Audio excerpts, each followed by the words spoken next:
natin, pagka naayos po natin at mapagandahin natin ng mabutang Pilipinas, traveling abroad, working abroad will be a choice. Dahil gusto nyo, may magandang pwesto kayong nakita, pero hindi ibig sabihin, wala kayong mahanap na trabaho sa atin. Kaya dyan po ang aming hangarin, yan ang layunin po namin. Kaya dyan, para patungo dyan, sa ganyan sitwasyon tayo ay nagtatrabaho para pagandahin ang Pilipinas. Mga boss, may bago na namang pangako ang ating Pangulo, si PBBM. So ating basahin mga boss.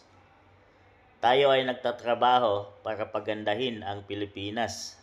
Wow, tatrabaho ba talaga si PBBM? Sa kapakinggan mga boss na, so ating basahin.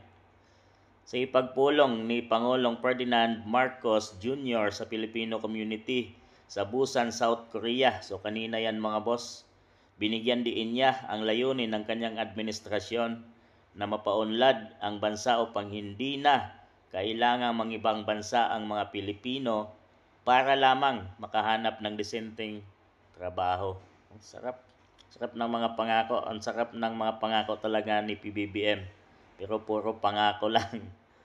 Ayon sa Pangulo, patuloy na nagsisikap ang gobyerno na lumikha ng mas maraming oportunidad sa loob ng bansa sa pamamagitan ng pagpapaunlad ng ekonomiya, pagpapalakas ng infrastruktura at ang pag-akit ng mga mamumuhunan. Tayo ay nagtatrabaho para pagandahin ang Pilipinas, ani Marcos. Sabay bigyan din na layunin niyang makabalik ang mga Pilipinong manggagawa sa bansa kapag mas maganda na ang mga oportunidad dito.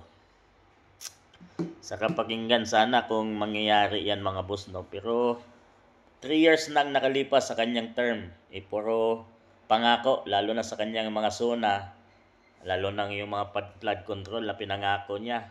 Tapos nung bumaha, wala naman palang mga flood control na ginawa. Yung mga paaralan, so 22 lang na paaralan pala ang napagawa niya in 3 years.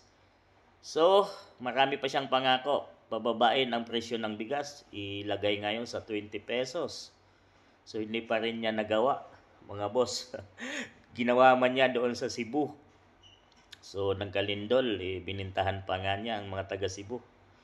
So, marami ng pangako si PBBM na hindi pa natutupad mga boss, no? Mayroon lang 2.5 years ang naiwan sa kanyang administrasyon. So, ngayon, panibagong pangako. Sino pang maniniwala mga boss? Dahil nga sa muurong na yung mga investor na mag-invest sa ating bansang Pilipinas. Dahil nga nalalaman nila or nakikita nila yung kaguluhan sa Pilipinas, yung corruption mga boss. So nawawala na ng tiwala yung mga investor na mamuhunan sa ating bansa. So paano mo mapapalago, PBBM? Ako ay isang OFW mga boss, pero mukhang malabo na umuwi sa bansa natin ngayon na ganyan, na walang sapat na trabaho, pagkain, dahil nakikita natin na corruption ang nangingibabaw sa ating bansa ngayon. So talagang nakakatakot na umuwi at makipagsapalaran na minsan kaming mga OFW dyan sa ating bansang Pilipinas, no mga boss. Kayo mga boss, naniniwala ba kayo sa sinabi nito ni PBBM na tayo ay nagtatrabaho para pagandahin ang Pilipinas? So, itiwala ba kayo mga boss na kaya niya at kaya niyang panindigan itong mga pangako, panibagong pangako na binitawan niya ngayon? Para sa inyo mga boss.